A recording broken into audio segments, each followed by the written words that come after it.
Cult Lords fans? Here to do another review of a movie. And this one, Dane, is called Nope. What? We're not doing a movie? Nope. Why? I thought you drove all the way here just to do this movie. Nope. That's the movie we're doing. We are doing the movie Nope by, what is it, Jordan Peele? Yes. Is his name? So, he did Get Mr. Out. Peele. And he did, Mrs. Peele. Us. Oh, I never saw Us, but this was his third one. This is his third movie. Other than he also did Twilight Zone on like Paramount Plus. Yeah. But I mean, I think he just produced that. I don't think he directed that. So. Right. But yeah, we are back, and what are we drinking here today? Well, we figured for some raw strength of stuff. Yeah. We should say, by the way, heavy spoilers in this movie. Well, we'll do it after this. All right. Yep. Well, we're drinking Old Cask. Yep. Rum. Nice color. Old Cask. Smooth and strong, it says. And that's exactly why we picked it for this particular film. Smooth and strong like a fine horse. Like a fine horse, okay. 42.8%. Yeah. What's the predominant flavors you're picking up there? Well, it smells like butterscotch, doesn't it? Butterscotch. Yeah. Got some maple syrup in there, obviously vanilla. Yep. All right. So I think that's good for a movie Good review. stuff, yeah. Yeah.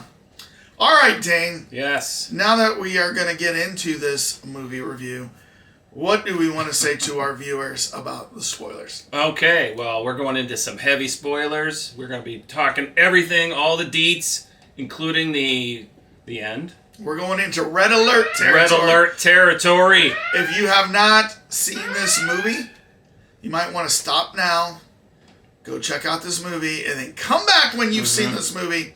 See if you think the same things we think, and you rate this movie the same way we rate it. Oh, yeah. And I don't know. If you feel up to it, press the subscribe button. We love getting likes. If you like the video, please hit that. And then even if you don't feel up to it, hit the subscribe button. Because right now, 80% of our viewers are not subscribers. I know. What's up with these? They watch our either a reaction or a review, and then they don't just subscribe. But if you hit subscribe, then you get our content in your feed whenever we put out another video. And we put out a trailer reaction every day, a movie review every week, and then we put out special content on special occasions. So, right. Comic books, unboxing. We're going to be doing some music stuff here pretty soon. Zombie series. House of Dragons, 10. If you like that. Go look at our episode reviews. Just lots of stuff coming up. Top 8 lists coming up. So, lots of stuff. So, subscribe. Okay. Dane? Yes. We're here to talk about Nope. Nope. Nope. And so I watched this probably about a month and a half ago. But I've been waiting for you to watch it, and you just got to watch it this weekend. Watched it last night. Yes. Fresh off the press. So, we always like to do our Cult Lords ratings, where we show you our ratings, and then we work our way back to tell you how we got there. But before we share those, I always like to share with Dane the Rotten Tomatoes scores. Rotten Tomatoes scores. Yep. So the Rotten Tomatoes are ready to go here. Oh no, I accidentally hit something here. All right, so the Rotten Tomatoes. That's the Rotten Tomatoes alert. So, all right, so Dane. We have a new bit. We got a new bit. The Rotten Tomatoes alert. Okay. So Dane. Reminder. Yes. Rotten Tomatoes, knock it, sock it to me. What's the Rotten Tomatoes? All right, the critics gave it an 82%. All right. Yeah. Whereas the audience gave it a 69%. Ooh, that was low. 82% and 69%. So, once again, critics and the audience never on the same page. Yeah. So, audience liked it less than the critics did. Let's see, though, more importantly, what the Cult Lords rated it, right? So let's get those guys in here. Let's get these scores up without revealing them ahead of time. I gotta make sure I keep my hand down. All right, so on the count of 3. 1, 2, 3. Ho! Dun, dun, dun. Act 1 and Act 2 equals yep. Act 3 equals nope. Get your hand off me, Gordy. Get your stinking hands off me, your Gordy. Damn dirty paws off me, Gordy. Security police. I'm in charge of this man. No longer, madam. He is now in the custody of the Ministry of Science. Take your stinking paws off me, you damn dirty ape. So 7-8 for me, 7-1 for Dane. All right. So let's talk about So this. why movie. did this movie suck? No. Well, so we both went in between both the audience and the critics. I went a little bit higher with the 7-8. Yeah, you were definitely the critic in this particular scenario. Right, a little bit higher. Because I thought Act 1 and Act 2 were really good. Building up a little slow, Act 1. Yeah. Act 2 really good. And then here's the problem with these movies. They always fall apart in Act 3. Because they can't seem to give a good ending to these movies, right? Yeah. And we've talked about this in some of our other movie reviews. Act 1 and Act 2, you do really good. Building up character, building up the world, building tension, building, amazement of what is going on. Mystery. And then the payoff is not good enough. Right. Right? Well, so let's talk about Act 1. Act 1. Well, let's start off with how this movie starts. His dad gets hit by some things falling. What are you talking about? How did the movie start? I forget. You hear like some screaming, and then you see what looks like a sitcom going on. Like, oh yeah. All right, and then you hear "No, Gordy, no!" Right. And then you hear screaming, and you don't see exactly what's happening at this point. Right. But then you horrific is happening. You see Stephen Yeun's character, a small child under a table, breathing heavy, waiting, and he sees like the foot of his TV sister, like just laying on the ground, like because the couch is blocking the rest of her body, and you just hear, isn't he just covered in blood? Yeah. The part that's later, by the way. No. They showed the feet at the beginning? They showed her foot at the beginning. So okay. you see her foot down. You don't see anything else about the girl. Right. All right? You don't see any blood. You don't see anything. Right. You just heard her screaming. You heard some stuff, and, it's like in the dark or whatever. And then boom. Right. And the big question is... Go ahead. Finish your point about Gordy. The big question is... why? Why? What did it have to do with anything else in the movie? So... It was a cool little sideshow, but it was like, what? So... Gordy didn't show up? The thing is this. I mean, like... And we're going to talk about this later. But, I thought, like... When this movie was over and I was thinking about it in my head...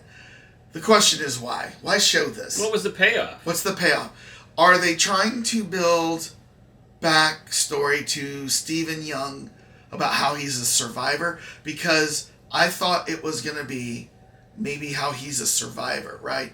But we in the end learned he's not a survivor. Right, I mean, that was so we'll get to that. I was almost thinking, was the point being that he was willing to sacrifice a horse to the creature, so an animal, because he had this back? Because there was no payoff. So we'll get to that. Yeah. So then right after that, we're out on a California ranch.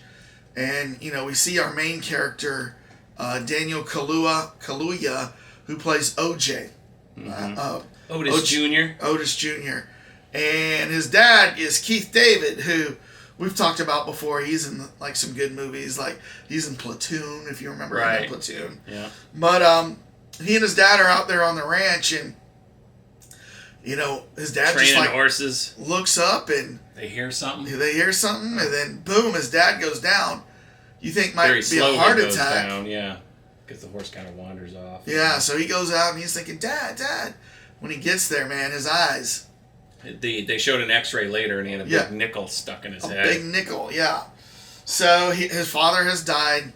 He's now going to take over the family ranch, which the ranch just outside of Hollywood. So all of these horses are like stunt horses in Hollywood movies, right?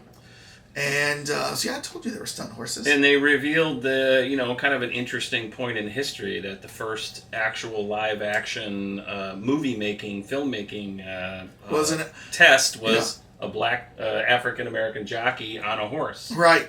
And that's true. Yeah. But then, the fact that it's tied into this family, that right. was artistic That's like license. their great-grandfather or something, right? Yeah, they took artistic license and just took that and right. made that part of the movie. But, so he and his sister are trying to take over the business of doing this, but you can tell, OJ has zero desire to do this. Oh, I thought it was zero desire to do this. I thought it was more the other way.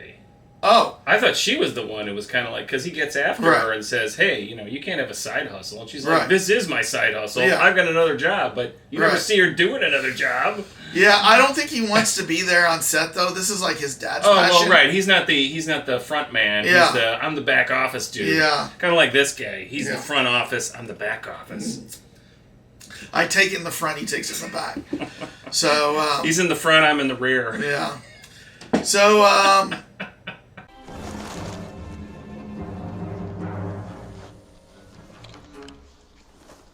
No. You take the head. I'm taking the back. What's the plan, Matt? Forget the plan. I'm giving the orders here. Now to shut up and give me the back half. All right. Be an asshole.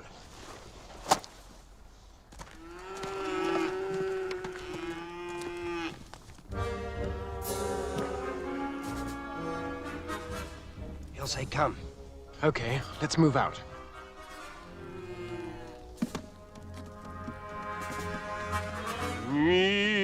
All right, let's go. Double time. So they're trying to run the business, but, and it's sad that his dad has died, but he goes back to the ranch and, he starts noticing weird things in the sky, right? Right. And the cloud, something's moving. Or then they find the cloud's not moving whatsoever. It's staying out there. Yeah. So he tells his sister about it. So her sister comes out to look at this. She actually comes, I think, to stay with him for a little bit, right? I think, she's living there. She has like a trailer somewhere, but she's not in the house. So you get a sense that there must be some prior family conflict there going on, because it doesn't seem like she's always been trying to stay out of the main family business in some form or another, but... So, weird side story to all of this going on.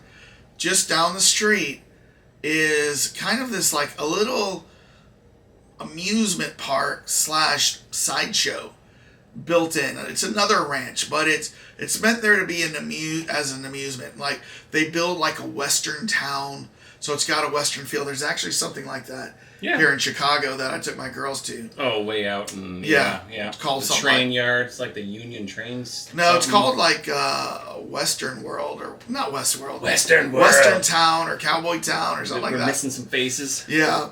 But I took my girls to basically it was like a little rodeo show. Yeah, a little rodeo. A ghost town attached. Yeah, it's got little shops. A wishing well. It's got a wishing well. It's got like little photo ops where you can dress up as, cowboys, get your old time photo taken. Right. But then they've got like a grandstand where, at first you don't know what they do with a grandstand. You think maybe they do like a little rodeo show or something like that.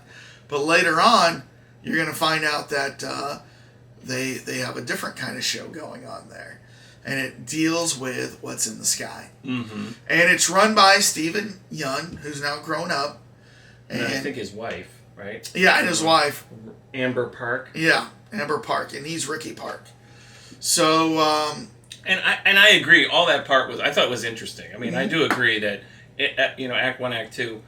I thought, okay, how are you going to close all these things off together? Because it's like Stephen Yeun, Daniel, OJ, and all that. It was like, where's this going? I mean, Right. I mean, OJ discovers that Daniel knows about the thing for how long? Right. I mean, that was the big thing. Right. And then Daniel's using horses to, lure it in. Right. But how is it up to this point the creature hasn't attacked everybody? Well, so there's lots of questions in this movie. Like, okay... This family has owned this ranch through generations, right? And they are just now getting this taste of this, UFO. We'll just say. Well, and UFO. yes, and actually, a good thing you brought that up because we all thought this was a UFO, right? And then eventually, all of a sudden, it gets established it's not a UFO in the classic sense. It's actually a live creature. It's a UFO. I mean, but it's a different kind of UFO. It's UFO. an alien, basically. Well, it's still a craft has organic. Okay. Yes. To it. So, but the thing is this. So the girl, she's interested. So she brings in a guy like from Fry's. Well, no, he decides to jump in, horn in on their business because he realizes something's going on out here. No, it was her idea. Let's go to Fry's. Let's get cameras. Yeah, she gets all the stuff. Yeah, and then they talk to the guy. The guy comes out. Yeah. Oh, I thought when you said he, I thought you meant OJ. No, yeah, no. The guy. It's the daughters, or it's the girls. Emerald. It's her idea to bring out the cameras, and then the guy comes out, and then he wants to be a part of it.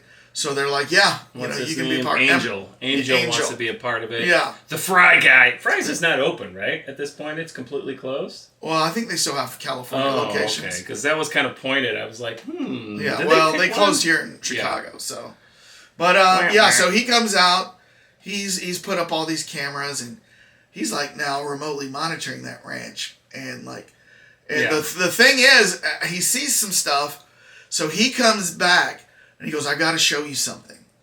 And he shows this time-lapse footage of all the clouds moving in the air, but this one cloud over a mountain stays, stationary. Right.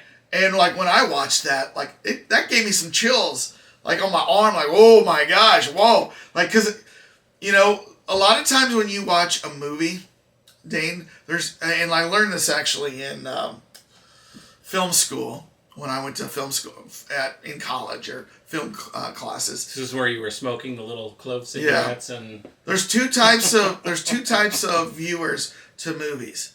There's somebody who immerses themselves into the character as if they were there, and they put themselves first person. Mm-hmm. So when somebody experiences something, they feel they're experiencing it themselves. Right. And then there's the third-party objective viewer who's looking at it through a more of a distant lens and seeing how people react and can maybe feel empathetic to people, but they're looking at it from a third-party view as how you would look at somebody else, right? Right. So as I'm watching this, I feel like, and sometimes I do both.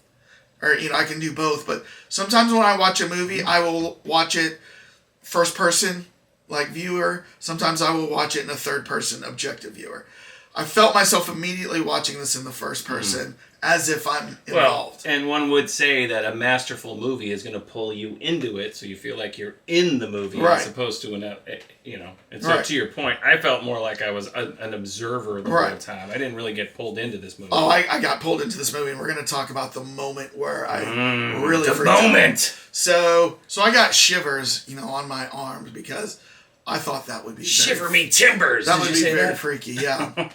But meanwhile, there's another party that's going to become involved, and this is where OJ had met this guy at one of the horse shoots, the stunt horse shoots. He was the commercial director, right? He was the commercial director and editor, if you would, and famous movie director. So he calls him up to try to get him involved and tells him what's going on. Meanwhile, this guy's watching some weird animal porn with he's working on his opus. It's like a python wrapping up a tiger, and you're like, what kind of snuff video is this? He's trying to catch the perfect moment. Oh, I don't know. He's like one of those really old school. It's basically like Werner Herzog. I think is what he was supposed to be, the famous director.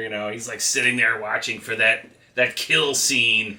The money shot. But what was interesting was, all throughout this movie, things would happen, where storms would come, the power would go out in the entire, valley, right? Mm-hmm. Power would go out, and, the cameras, seemed to be going because they had some sort of generator or something. Well, that, right? they put the cameras far enough apart that like one would go out, but then this one could keep going, and then all of a sudden this one kick on. So they were smart, knowing that something is traveling around. But meanwhile, like disabling the electricity. He would go out at night, and then he would see something rumbling in the sky coming, and then he would just take off, and get away. Yeah, OJ, getting away from what appeared to be the UFO, right? So this movie director, the guy they brought in, he was smart after they must have told him, and he I got this. He goes, don't worry about power. I've got the old handheld crank film. Crank. I developed this myself. No power needed. I'll just sit here for 8 hours doing this. Right. So the interesting thing is this: we get to the point where now OJ, his sister, the Fries guy, Angel, the commercial director, his name was Antlers. They're all set up at the house to try to capture this thing on video. Meanwhile, down the street, we got Stephen Yeun, and what we find out is he's got a big old crowd gathered, and he said, for the last 2 years, I've been able to get this thing to come up, and like right on schedule, and you're going to see a UFO, everybody. And everybody's like, oh. Wow. Families, mom, dads, kids, everybody. The creepy girl from the Gordy show. Yeah, she's back. Yeah, with the veil. Right. There was they brought her back, and obviously they made her because her face had ripped apart had or been whatever. eaten off by the monkey, but she survived. Gordy. So Gordy. Yeah, and then I think that's when they showed really what happened with that monkey, and why did they show that? And I went and researched why did they show this monkey? What did Jordan Peele have to say? And it's kind of a BS answer. I don't think Jordan Peele even knows why he put it. It's almost like he thought about it as an interesting thing, and then he's like, oh. He says the reason why he put that in there is he wanted to show how humans treat lesser primates or lesser intelligent beings, and then how possibly more intelligent beings to humans would treat us. Oh, wow. Does that make sense? It's very, what they call a tenuous connection. Yeah. One would definitely have to... It's a stretch. Yeah, it's a stretch. Also known as a stretch. Yeah. The technical term, stretch. Yeah. Yes. But anyways... They could have removed that entire storyline. Yeah, they could have made nothing... They could. Nothing. And you know what? Act 1 was pretty slow. Act 2 is where it started picking up. And then Act 3 was a free-for-all of all kinds of stuff going on. Right, and if Keke Palmer wasn't, there, it would have been the most boring Act 1, Act 2 ever. Because OJ is set up... It was kind of like the Joker versus Batman. Batman's all stoical, very little talk, and the Joker's like, yeah, let's go this way, let's go that, come on, man, and all this. And I don't know if did you catch the extras? There was the outtakes. No, I didn't. The outtakes, and one of them, so it was all the gag, the gag reel, basically. And Keke Palmer, at one point during one of them, she's like, basically, this character's me. So I'm just going to keep going. Yeah. And I was like, yeah, that character is you. That's what it is. It was basically the Keke Palmer show the entire time. They just, let her go and play herself. And then, meanwhile, Daniel, OJ, is... Mr. Stoic, doesn't say anything, he's quiet the whole time. So we're back to the ranch in Act 3, where Stephen Yeun has gathered his crowd, and his families and everything. And so, it doesn't show up quite on time, right? It comes, in a little bit later, because they're, waiting for it. And you realize the horse is the bait. Yeah, the horse that Daniel had sold them because they needed money for the ranch. Right. So... The jean jacket? Yeah. So the finally the UFO comes in, and everybody's astounded, wow, whoa, and then this thing starts sucking them up, into the. Well, I was under the impression. Yes, it sucks them up. I was under the impression because they showed it way off in the distance. It was more like the tornado thing. Yeah. But you never actually saw it because it was up in the clouds. Yeah. This time it decided to just show up. Glide around and suck everybody out of their seats. So here is... And you get a reveal, by the way, because at the very beginning, did you notice they showed the inside of the creature with that's how the movie started, was the inside the mouth of the creature, Right. like blowing, and then Right. later you saw them in there, and it was See, like, but it was still, because I kind of read about it, it's still a metallic vehicle, but it's just, inside is attached is the creature, or the alien, if you will. so there's a metal shell. There's a metal because shell later it kind around of breaks out, yeah. or whatever. It is a metal shell around it, so it's like its vehicle, but it's organic inside. Mm-hmm. You know what I mean? And like so. But what interested me and what really got me, especially in this first person view that I'm talking about, where I felt like I was there. What are you doing this? When they sucked up all those people in there, and you could kind of see them, like they're all like, it's almost like if you ever do the as a kid where you do the parachute up, and then everybody gets in, and then the parachute kind of collapses over you, like a tent. Yeah. And you're kind of claustrophobic, and you're like looking for the exit, kind of like as everybody's like, ah, and you're like doing this. So it felt like that moment, and this is what it took me back to. Have you ever been in a really, really bad car accident? No. Okay. So in my when I was 16, 6 months after getting my driver's license, I'm taking two girls home from high school, and we're going down a dirt road, and we go up over a hill, and I'm a pretty inexperienced driver, and I'm going pretty fast. So when I go over the hill, we kind of go a little bit airborne, and then we start fishtailing. Was it holding the ceiling airborne? You mean you hit, and then you're like, you don't have any grip? Yeah, had no grip. We're fishtailing, and it was out in the country, dirt road, followed by these really deep, like, ditch banks, and then, like, kind of hills on the other side where there's chain or, like, barbed wire fence with posts where you could hold your cows in, right? Not metal spikes. Let me tell the story. Okay? So we fishtail, we go over to the ditch, we hit the ditch head on, the car flips up over, and the only thing that kept us, the roof of the car hitting the ground and smashing in on us, and back then, this is 1986, we're not wearing seatbelts. The only thing that kept that happen was the trunk hit a post and held the top of the vehicle about an inch off the ground, or else it would have smashed.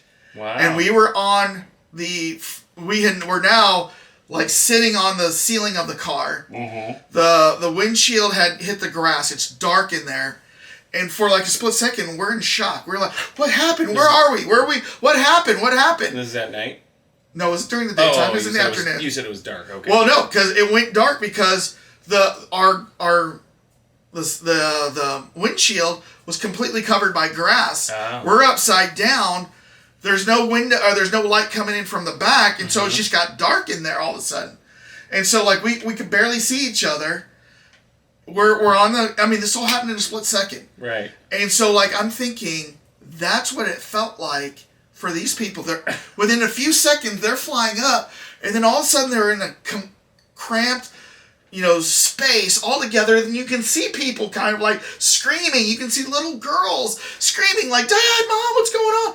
And then suddenly it's the digestion process. Yeah, I was gonna say, wasn't there like a digested body sitting in there? Yeah. Yeah. Okay. Right. It was very small. Yeah. Like very not quick. But, right. Yeah. So it starts the digestion process. Right. And then and I can just imagine that would be a horrible, horrible death. Yeah. Right. Yep. So. And that's why it was dumping all those things and killed the dad, because it can't digest metal stuff. Cell phones. It can't digest metal, so it like flies around and just dumps them Right. wherever it wants. Yeah. So So I was in that ship when that happened in this movie, and I was freaking out because I felt like I know what that must have felt like. Had to change your trousers after that event? No. I mean, no. But so we're still into the part. I'm just so interested in what's going on. Yeah. Where this really kind of falls apart. Because I think that's the first time they actually showed the creature in its full, like it actually was intelligent. Yeah. Jumping in and sucking people. That's that Right. part, right? So Right. Right. Yeah. So they it was a powerful scene. It was a powerful scene. So after that happens, it goes over to OJ's ranch where they've set up all these kind of traps to try to capture it on film. Right. And when I say traps, I mean they put up these motion inflatable dummies because they have figured out that this thing tracks motion. And for some reason, and I still don't get it, this is part of the Jordan Peele writing. If you look up at it, that's when it gets you. If you don't look up at it, it doesn't seem to suck you up. Right. Right?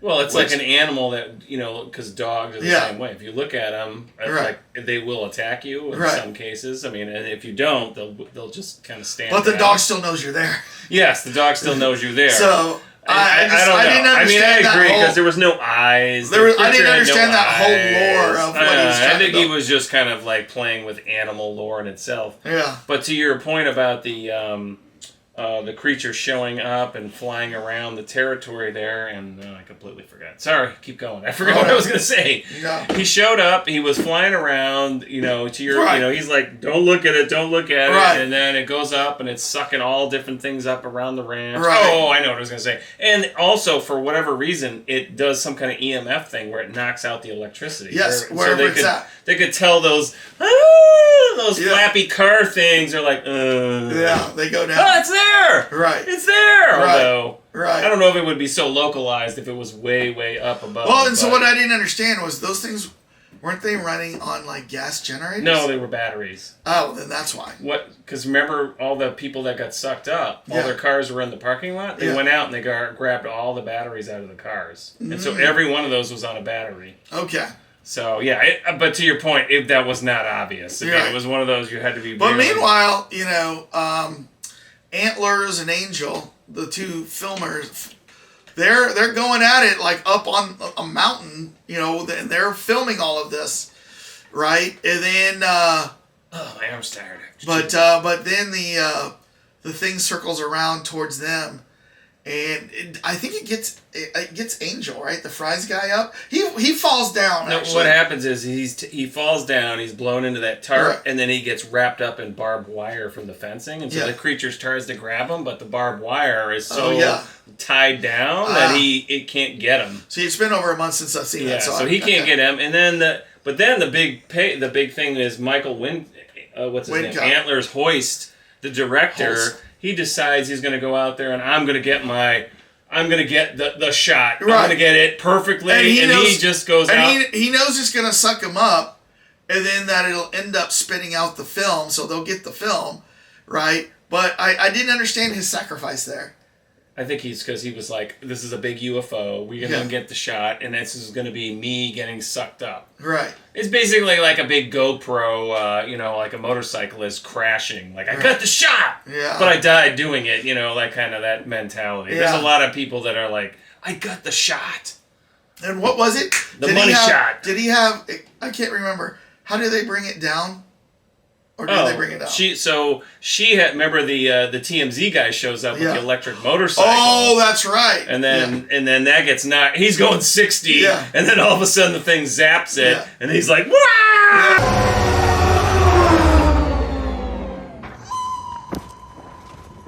Which would not happen that way. If you they made it look like the bike just locked up. This is another BS thing, Jordan Peele. There's no way an electric motorcycle will lose all immediate, moving forward. It will just keep drifting. Right. Anyways, and so she grabs it, and then you got that weird thing where Keke Palmer's on the motorcycle and he's over on OJ's on the horse. Yeah. And OJ's trying to get it away. Right. And he keeps going this way, and then he has his hoodie, but I don't know if he did that on purpose. Oh, he had those giant eyes. I thought maybe that's why he did that, but I wasn't sure because it's like, well, why didn't the creature go after him? I don't know this lore. I don't just made any sense. And so then she takes off, goes into the ghost town with that Jason. What was the guy's name? Stephen Yeun was at.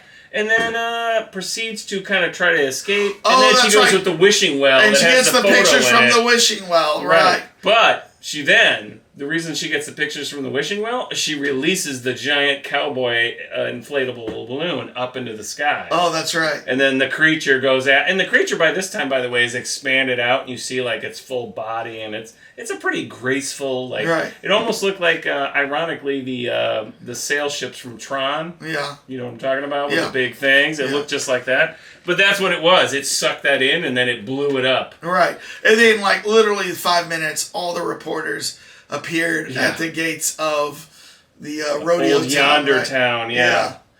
Oh my gosh. And she got her shot by doing it, like pushed up the next one, next one, next. And it's like, oh my God. And by that time, I'm like, this is ridiculous. Yeah. I mean, come on. Yeah.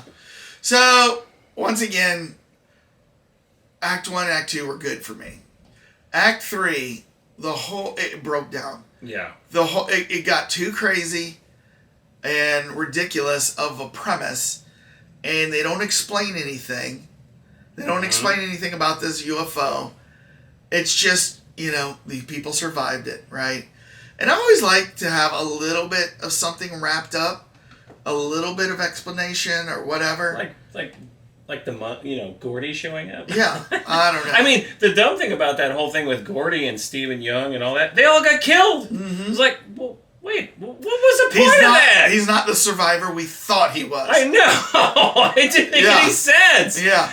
My favorite survivors, they actually survive. Those are my favorite survivors. I mean, it would have made more of a sense if he actually had somehow survived and then helped them out later. Right. Because to your point, he's a survivor. He's figured things out. Right. But then it was like, what was the point of that entire storyline? It had zero context. It was kind of creepy when Daniel Kaluuya or OJ came back to the ranch to get the horse, and like everybody's like gone, and he sees like shoes on the ground, and everything like Purses, that. Everything down, and the horse is still sitting there in this kind of glass cage or whatever. Yeah, and he gets the horse.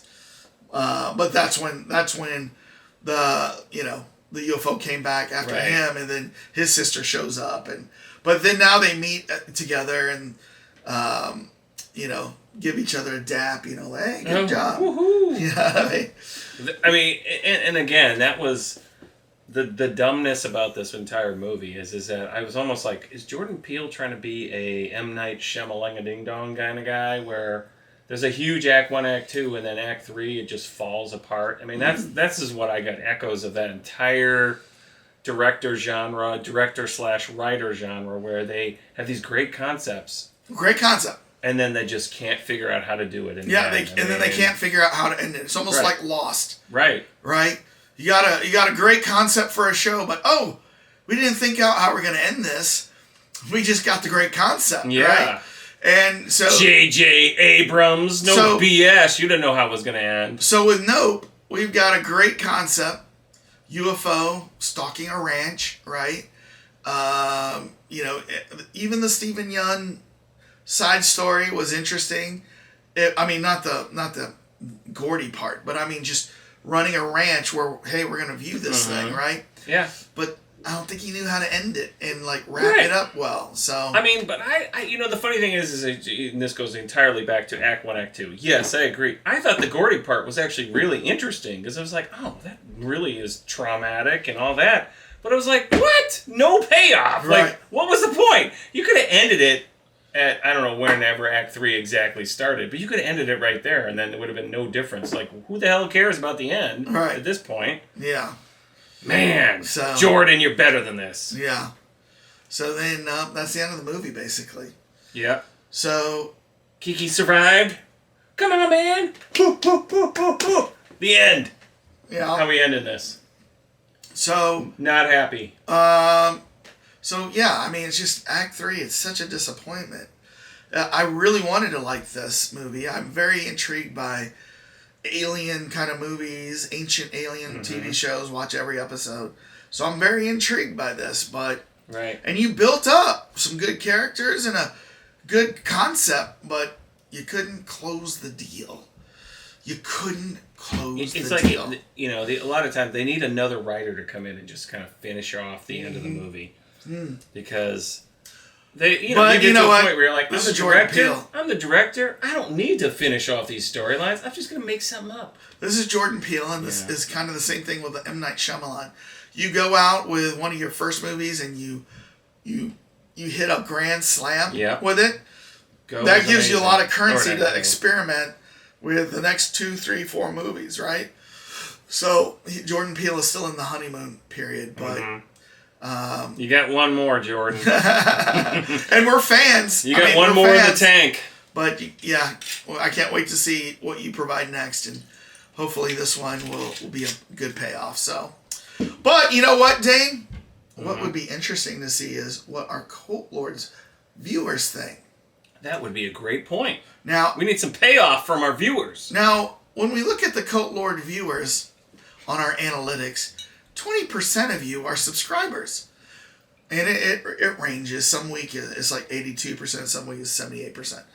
But then the rest of you are not subscribers. But yet, you come, you watch the review, maybe you hit the like button. But what we want you to do is hit the subscribe button. We're on our way to 1,000 subscribers. And we put out content. What are you waiting daily. for? Putting out a movie trailer reaction every day, a movie review every week, all kinds of special episodes coming up. Just go look at our back catalog. We got a lot of fun stuff to watch. And you get notified of all of this if you subscribe. Doesn't cost you anything. And then after you subscribe, hit the like. And then in the comments, tell us what you thought of Nope. Was it a yep for you? Because ultimately, we want to hear your opinion on these things. Because, I mean, are we completely wrong here? Like, you guys thought this is the best movie ever? Or are we, like, way too high? This is the worst movie ever. I don't think we're completely wrong, but I don't think we're completely right. So, I think it's all subjective, and it's however you want to interpret it. Where are the trolls when we need them? So, yeah, go down. I want to read your comments on what you thought of this. And if what you thought of the Gordy situation with a monkey, was that necessary? Were you freaked out when they got sucked up into the UFO? I was. Made me relive my little crash. So I know. But so Dane? Yeah. How do you want to suck the wind out of here? We're getting sucked up! Peace out!